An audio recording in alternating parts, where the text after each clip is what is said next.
Fanny Legend Skin Event ကြီး Advanced Server ကိုရောက်နေပြီ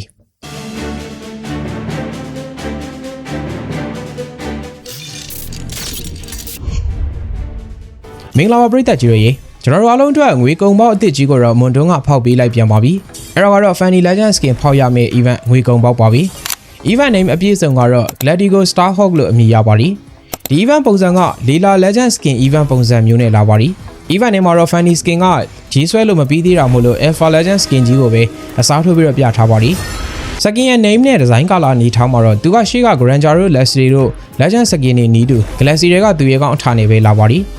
Free ticket တွေကိုတော့ Phase 1 Phase 2အနေနဲ့နှစ်ခါပြီးမှာပါနေ့စဉ် First Draw လေတိုင်းကိုလည်းပဲ 50% discount ပေးပါလေဦးမယ်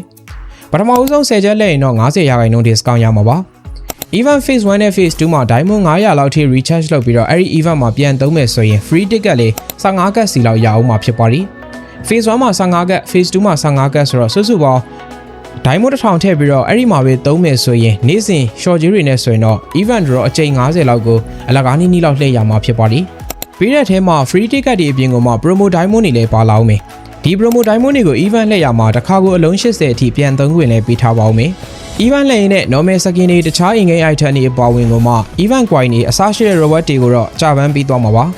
draw လှည့်ရင်နဲ့ fanny skin ပေါက်နိုင်ခြေကတော့ 3.333ပဲရှိတာကြောင့်မလို့အကြိမ်300လောက်လှည့်မှ legend skin ကိုပေါက်နိုင်မယ့်သဘောမှာရှိပါတယ်ကံကောင်းထောက်မှပြီးတော့ပေါက်သွားရင်လည်းအင်မတန်ကံကောင်းတာပါပဲFanny Legend Skin ကိုတော့ event coin 1600နဲ့လဲလို့ရမှာပါဒါပေမဲ့အကြိမ်300လှည့်နေရင် event coin 1600ပြည့်သွားရင်တော့ဆက်လက်စရာမလိုပဲနဲ့ Fanny Legend Skin ကိုလဲလို့ရမှာဖြစ်ပါသည်ပိုနေတဲ့ event coin တွေကိုတခြား reward တွေနဲ့လဲလို့ရမှာပါ event coin နဲ့လဲလို့ရမယ့်တခြား reward တွေမှာဆိုရင် Gunivia Legend Moscow Infinite Warlock Skin ပါဝင်ကမှာအားလုံးရဲ့အချစ်တော်ကိုလောင်ချီပါဝင်တဲ့ Stand Skin Series 3ကောင်လေးပြန်ပြီးတော့လဲလို့ရအောင်မှာဖြစ်ပါသည်Gunivia Legend Skin ကတော့ Legend Skin ဖြစ်တာမလို့ event coin 1600ကျတင်မှာဖြစ်ပြီး stand 3ကောင်ကတော့ event coin 600လောက်ပဲကျမှာဖြစ်ပါရီဆိုတော့ event phase 1 phase 2ကို ticket အကုန်ရအောင်ဂုံးဆင်းလိုက်ရုံနဲ့ stand skin တစ်ကောင်ကတော့ပြေးမလွတ်အောင်လို့ရရှိနိုင်မှာပါ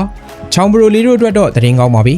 ပထမဆုံးလက်မဲ့10ချမ်းမှာတော့ special တစ်ကောင်ရမယ်လို့အာမခံထားပြီးနောက်ထပ်ဆက်လက်လို့10ချိန်ပြည်တိုင်းမှာလည်းပဲ elite skin တစ်ကောင်တော့ရမယ်လို့အာမခံထားပါရီ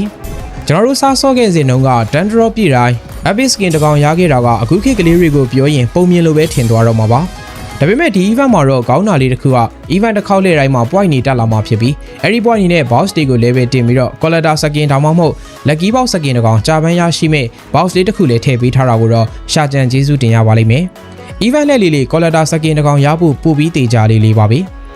ကဲ Fanny favorite player တွေအနေနဲ့ legend skin ဆင်ပေးချင်တယ်ဆိုရင်တော့အခုတည်းက diamond ကြိုစုထားဖို့လိုပါလိမ့်မယ်ဒါကြောင့်မလို့ Telegram ကောင် @1shot7 gaming မှာလာပြီးတော့အားပေးလို့ရပါတယ်အခုဒီ event က advanced server မှာပဲထွက်သေးတာဖြစ်ပြီးတော့ official server ကိုတော့ရောက်မလာသေးတာမလို့ညီကိုတို့ AACC diamond စုချိန်ရပါသေးတယ် free ticket တွေလည်းလာအောင်မလို့အကုန်ကြအများကြီးမခံချင်ဘူးဆိုတဲ့သူတွေအနေနဲ့လည်း event ရကြရင် diamond ထည့်ဖို့မမေ့ပါနဲ့ Fanny Legend Skin event ရဲ့ official ထွက်ရှိမဲ့ရက်ကိုတော့အတိအကျမသိရသေးပါဘူးတကယ်လို့ official ထွက်လာရင်လည်းနောက်ထပ်ဗီဒီယိုတစ်ပုဒ်တက်ထပ်ပြီးတင်ပေးပါဦးမယ်ဒီနေ့ငွေကုန်ပေါလေးကတော့ဒီလောက်ပါပဲအဆုံးထိကြည့်ပေးလို့ကျေးဇူးအများကြီးတင်ပါတယ်ခင်ဗျာ